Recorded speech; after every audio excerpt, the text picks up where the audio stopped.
നാരായണീയം ഒരു കൈയിലെടുത്തുകൊണ്ടും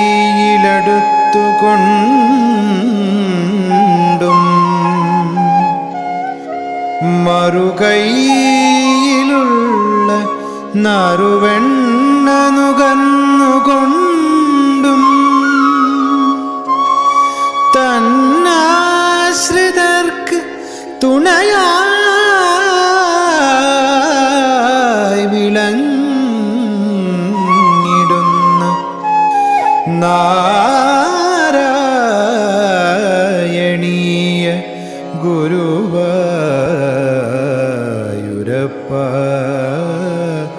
നമോ നമസ്തേ.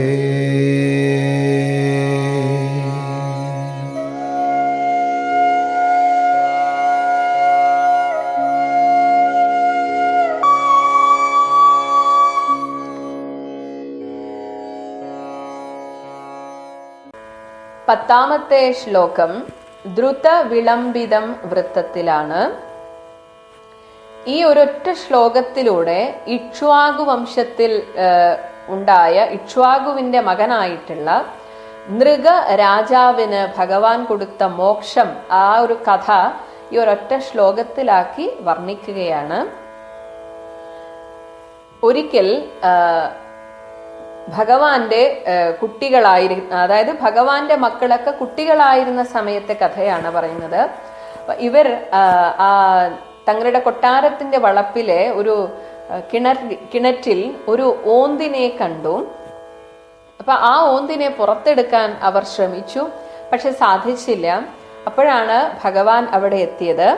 ഭഗവാൻ തൻ്റെ കൈകൊണ്ട് അതിനെ പുറത്തെടുത്ത് തൻ്റെ ഇടത്തെ കൈകൊണ്ട് ഒന്ന് തലോടിയപ്പോഴേക്കും ആ ഓന്ത് മാറിയിട്ട്, അതായത് ഓന്തിന്റെ രൂപം വെടിഞ്ഞിട്ട് ഒരു സുന്ദരനായിട്ടുള്ള ഒരു ദേവനെ പോലെ ഒരാളായി തീർന്നു.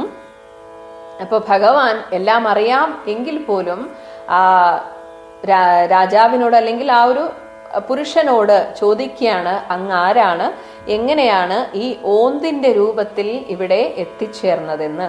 അങ്ങനെ ആ രാജാവ് തൻ്റെ കഥ പറയുകയാണ്. അങ്ങനെ പറഞ്ഞ കഥയാണ് ഇപ്പൊ ഇവിടെ പറയുന്നത്.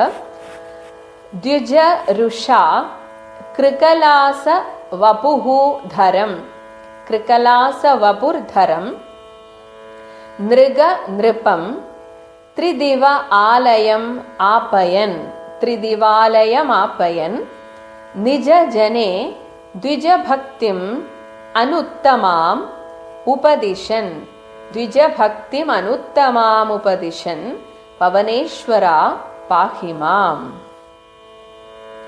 അപ്പൊ ഈ നൃഗരാജാവിനോട് തന്നെ ഭഗവാൻ ചോദിച്ചു.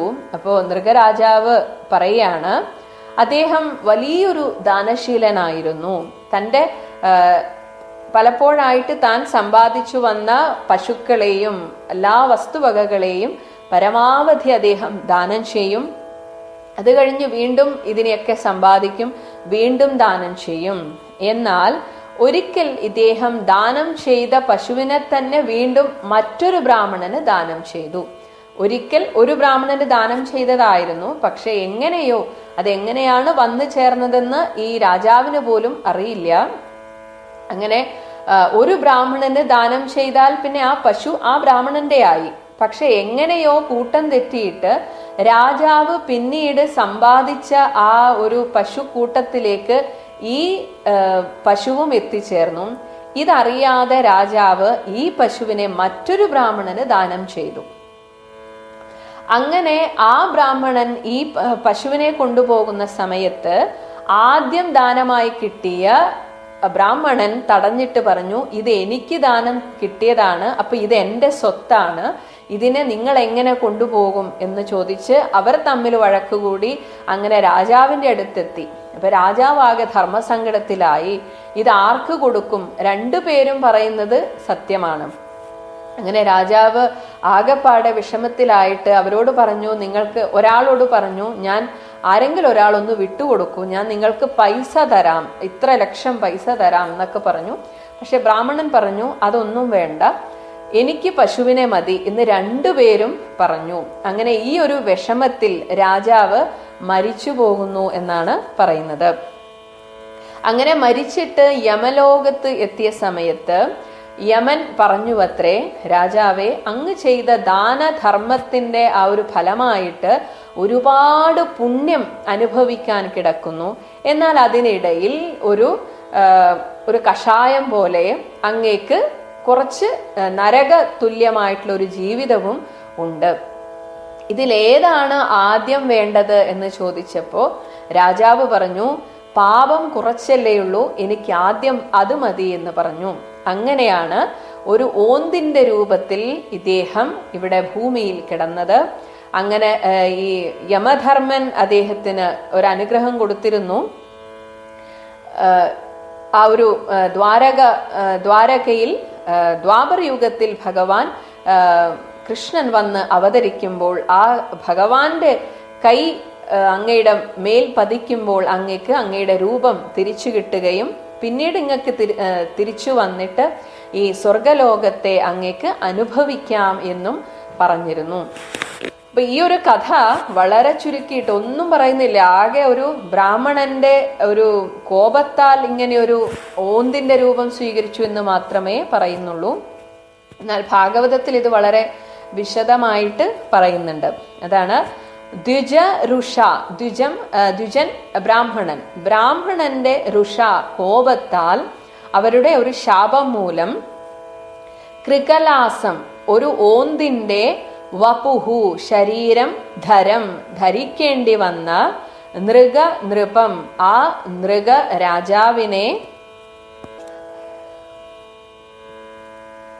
തന്റെ കൈകൊണ്ട് തലോടിയിട്ട് അങ്ങനെ ആ രാജാവിന് തന്റെ സ്വന്തം രൂപം തിരിച്ചു കൊടുത്തിട്ട് ത്രിദിവ ആലയം, ആ സ്വർഗത്തിലേക്ക്, ത്രിദിവ ആലയം ദേവന്മാരുടെ ആലയമായിട്ടുള്ള സ്വർഗത്തിലേക്ക് ആപയൻ പറഞ്ഞയച്ചിട്ട് പിന്നീട് അതിനുശേഷം നിജജനെ തന്റെ ആളുകൾക്ക്, അതായത് മക്കളോടും കൂടെ പറയുകയാണ്. പക്ഷെ അത് ഇനി വരാനിരിക്കുന്ന എല്ലാ ആളുകൾക്കുമുള്ള ഒരു ഉപദേശം എന്ന പോലെ അനുത്തമാം, അത്രയും മഹനീയമായിട്ടുള്ള ദ്വിജഭക്തിം ആ ബ്രാഹ്മണന്മാരെ സേവിക്കേണ്ടതിന്റെ ആ ഒരു ആവശ്യകതയെ കുറിച്ച് ഉപദിശൻ അവരെ ഉപദേശിച്ച, അല്ലയോ പവനേശ്വര, അല്ലയോ ഗുരുവായൂരപ്പ, മാം പാഹി, എന്നെ രക്ഷിക്കണമേ.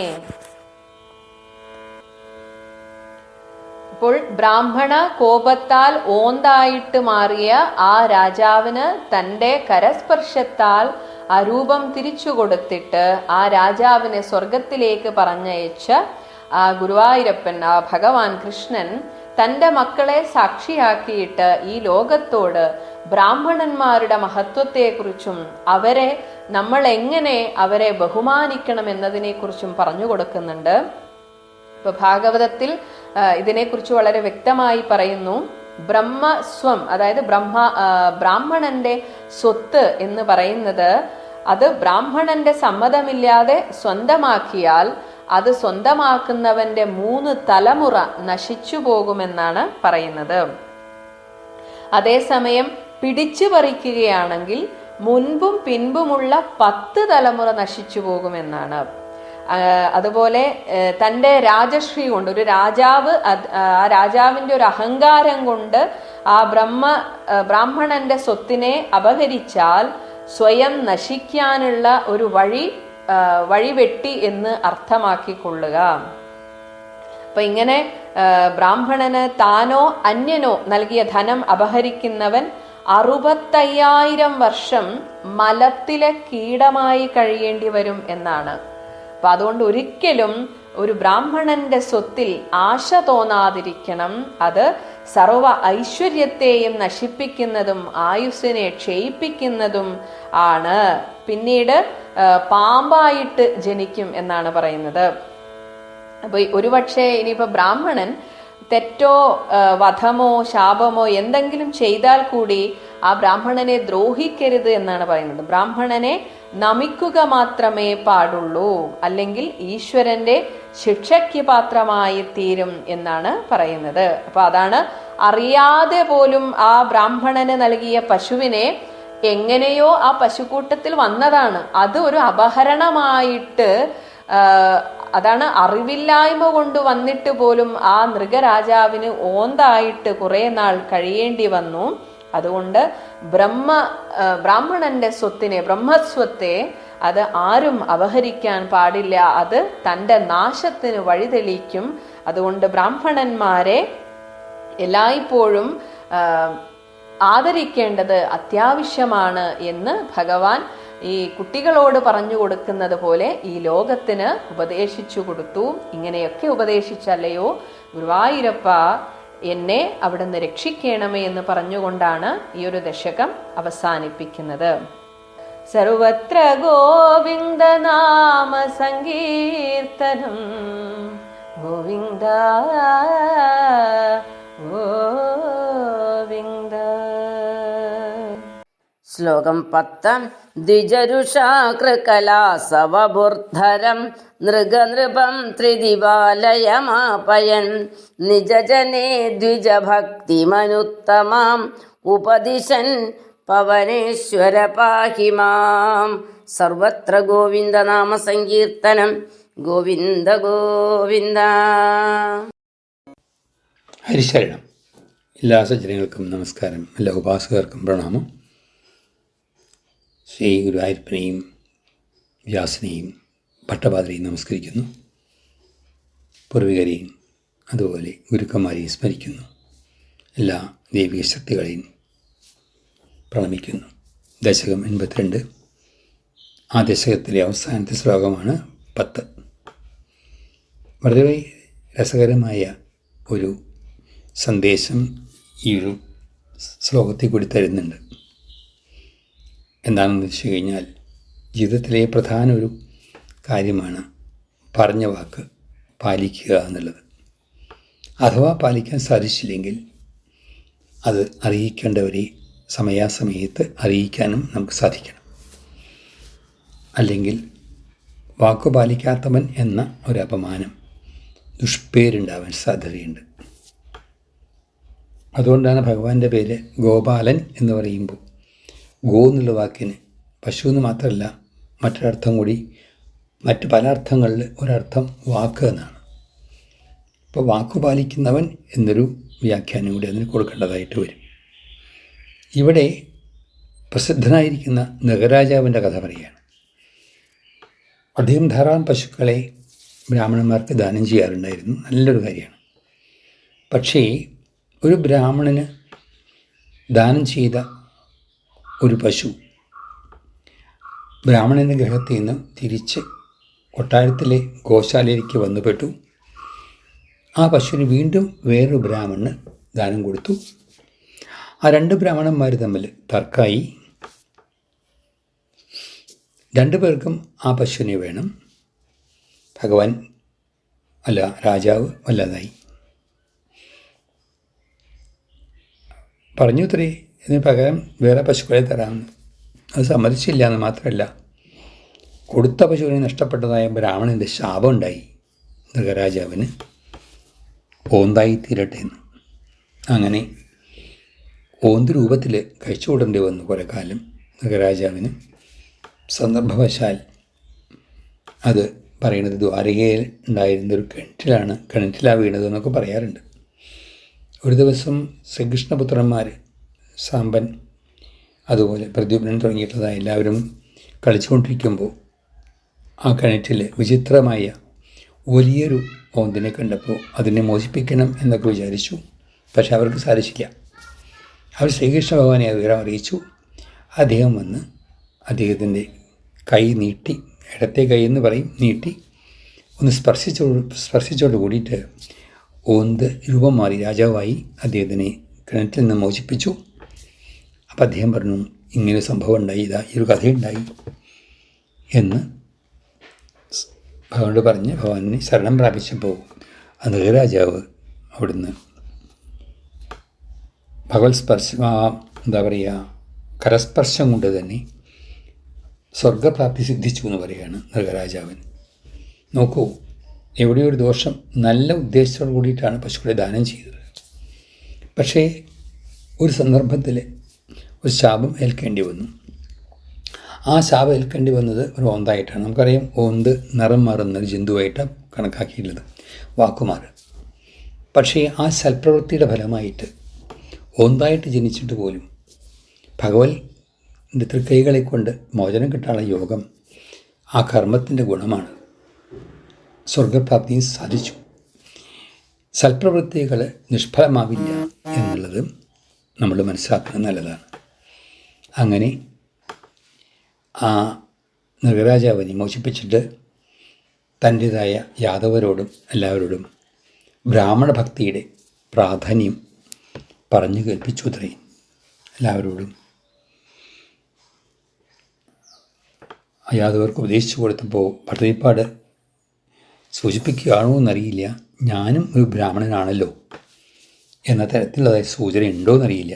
ഏതായാലും എൻ്റെ കാര്യം കൂടി അവിടുന്ന് ശ്രദ്ധിക്കണം, എന്നെ രക്ഷിക്കണം. ഉപദിശൻ രജനീ ദ്വിജഭക്തിയും അനുത്തമാം ഉപദിശൻ പറഞ്ഞു കൊടുത്തില്ലേ ഗുരുവായൂരപ്പ. അങ്ങനെയുള്ളപ്പോൾ എന്നെ അവഗണിക്കരുത്, എന്നെ അനുഗ്രഹിക്കണം, എന്നെ രക്ഷിക്കണം എന്ന് പറഞ്ഞുകൊണ്ടാണ് ഈ ദശകം ഇവിടെ അവസാനിക്കുന്നത്. സന്ദർഭം കിട്ടുമ്പോൾ, അവസരം ഓരോ സമയത്തും ഭഗവാനിലേക്ക് അടുക്കുകയാണ് ഭട്ടതിരിപ്പാട്. ഓരോ തരത്തിൽ ഓരോ കാരണങ്ങളും പറഞ്ഞുകൊണ്ട്. ഇതൊക്കെ ഭഗവാൻ രസമായിട്ടാവും ഉൾക്കൊള്ളുന്നുണ്ടാവുക. കാരണം ഗുരുവായൂരപ്പനല്ലേ, കരുണാമൂർത്തിയാണല്ലോ. ഇതിൻ്റെയൊക്കെ ഫലമായിട്ടാണ് 100-ാം ദിവസം ദർശനം കൊടുക്കുന്നതും അദ്ദേഹത്തിനെ ഉദ്ധരിക്കുന്നതും. ഭട്ടതിരിപ്പാടിന് സ്വരൂപജ്ഞാനം കൊടുത്തുകൊണ്ട് അദ്ദേഹത്തിനെ സ്വധാമത്തിലേക്ക് തന്നെയാണ് ഇത്രയും പറഞ്ഞയച്ചിട്ടുണ്ടാവുക. ഏതായാലും സത്കർമ്മം നിഷ്ഫലമാവില്ല എന്നുള്ളത് സൂചനയാണ്. ചില തടസ്സങ്ങളും ചില അപാകതകളും സംഭവിക്കാം, എന്നാലും സത്കർമ്മഫലം നമുക്ക് സിദ്ധിക്കും ഈശ്വരാനുഗ്രഹം കൊണ്ട് എന്നുള്ളതായ സൂചന ഇവിടെയുണ്ട്. എല്ലാവർക്കും സത്കർമ്മം ചെയ്യാൻ തോന്നട്ടെ. ഗുരുവായൂരപ്പനെ അർപ്പിച്ചുകൊണ്ട് ഒരു കർമ്മയോഗ ഭാവത്തോടെ ചെയ്താൽ നമ്മുടെ ജന്മവും ഉദ്ധരിക്കപ്പെടും എന്നുള്ളത് വാസ്തവമാണ്. ശ്രീ ഗുരുവായൂരപ്പൻ എല്ലാവരെയും അനുഗ്രഹിക്കട്ടെ. ഹരിശരണം.